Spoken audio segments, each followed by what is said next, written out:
Okay, so here a joke.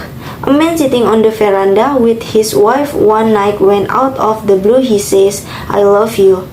His wife says, "Was that you or was that the bear talking?" The man says, "That was me talking to the bear. Maybe you found that funny.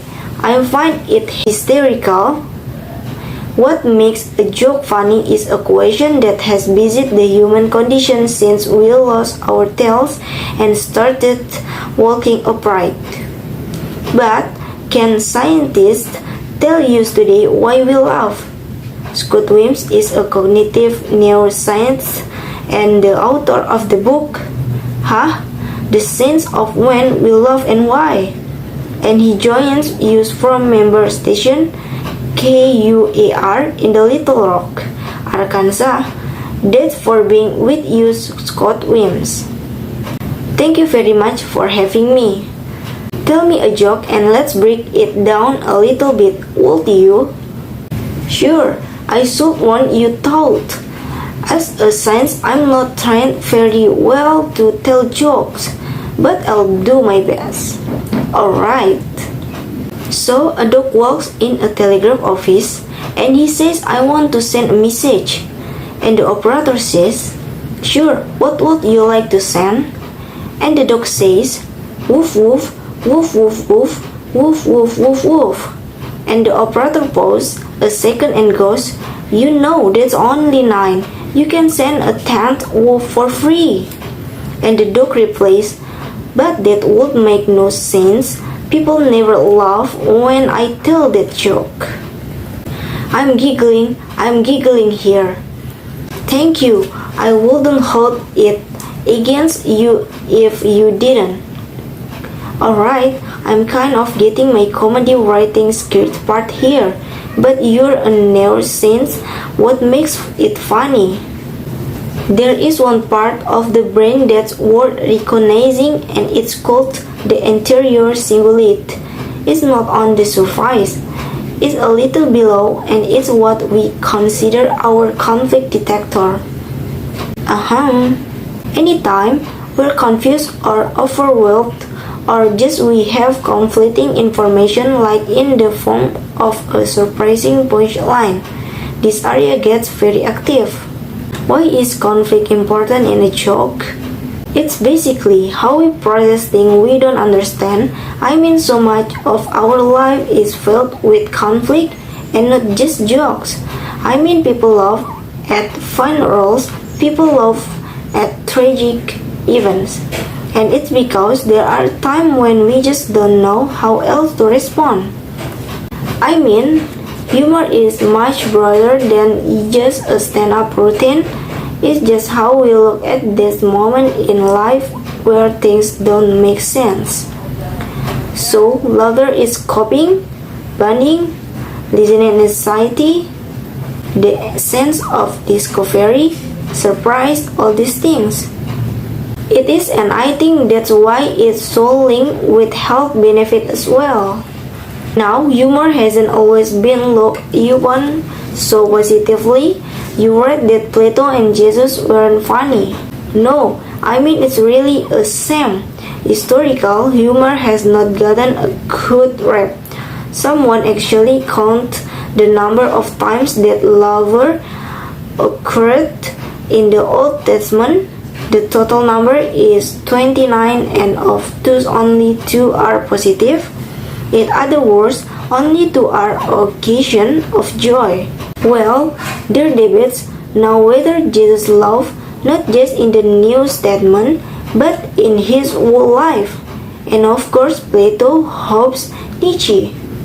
These scholars all have very negative view towards humor cause they saw it as something that weak minds did. It's not something that seriously people do. Do you think men and women tell jokes differently? They do. It turns out that women laugh more than men. But they're much less successful in the world of comedy. Or at least, there are fewer professional female comedians, which is, it's a shame. And people have wondered why is this? because it's currently not that women have less of a sense of humor. And one evolutionary theory is that the men are raised and maybe even have an evolutionary benefit to being the funny people in relationship. Women make women laugh because it's a sign of genetic fitness. A man who can make his partner laugh is more likely to be intelligent and a good caregiver. And that's also why women consistently rate sense of humor as number one. This rare trait in a mate for men sometimes is closer to number three after intelligence and good looks. So women maybe aren't given the benefits and the encouragement to be as funny as they could or should be. You won't leave used with one less jokes. Oh my, okay, I have had bad success with this in the past, but I will give it a try. Two fish are swimming in a tank, and one looks to the other and he says, "Do you know how to drive this thing?" Scott Williams is a cognitive neuroscientist and the author of The Sense of When We Love and Why. He joined us from Little Rock, Arkansas. Thank you for joining us. Thank you very much for having me. And you're listening and maybe launching to weekend edition from NPR News. Dad. What? The movie is over. You sit through the best part. I must have dozed off during the last few minutes. Right, you were gone for so long you should have broke your pillow and blanket. So what did you think about it? Well, overall, I'm a little disappointed with the movie. I mean the story was a little bizarre, you have to admit. I mean really how believable is a plot about a captain who navigates his spaceship to the far reaches of the galaxy and encounters a race of frog people. I mean, come on. I thought it was fantastic. I mean, you have to admit that the special effects were awesome and the acting wasn't bad either. Come on. What about the ship communication officer? I mean, what did you think about him? Wasn't he a little weird to you? He was always talking to himself and he had that funny hairdo. Well, he was a little unusual, but the ship's doctor was amazing. It was so cool when he brought the captain back to live during one of the battles. That was pretty realistic, but then the rest of the movie just went from bad to worse, and the photography was so fake. How do you know? You were snoring so loud the neighbors probably had to close their windows. It was that bad. Well, let's go to bed.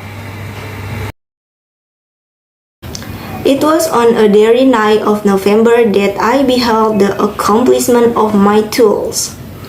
With an anxiety that almost amounted to agony, I collected the instrument of life around me, that I might infuse a spark of being into the lifeless thing that lay at my feet. It was already 1 in the morning. The rain pattered dismally against the panes, and my candle was nearly burned out when by the glimmer of the half-extinguished light, I saw the dull yellow eye of the creature open. It breathed hard, and a convulsive motion agitated its limbs. How can I describe my emotion at this catastrophe, or how delineate the rage womb with such invited pains and care I had endeavored to form? His limbs were in proportion, and I had selected his breathing as beautiful. Beautiful! Great God! His yellow skin scarcely covered the work of muscles and arteries beneath. His hair was of a lustrous black, and following his teeth of a pearly whiteness. But this luxuriance only formed a more horrid contrast with his watery eyes that seemed almost of the same color as the down-weight sockets in which they were set. His wrinkled complexion and straight black lips. The different accidents of life are not changeable as the feelings of human nature. I had worked hard for nearly 2 years for the sole purpose of infusing life into an inanimate body. For this I had deprived myself of rest and health. I had desired it with an ardor that far exceeded moderation. But now that I had finished, the beauty of the dream vanished, and breathless horror and disgust filled my heart.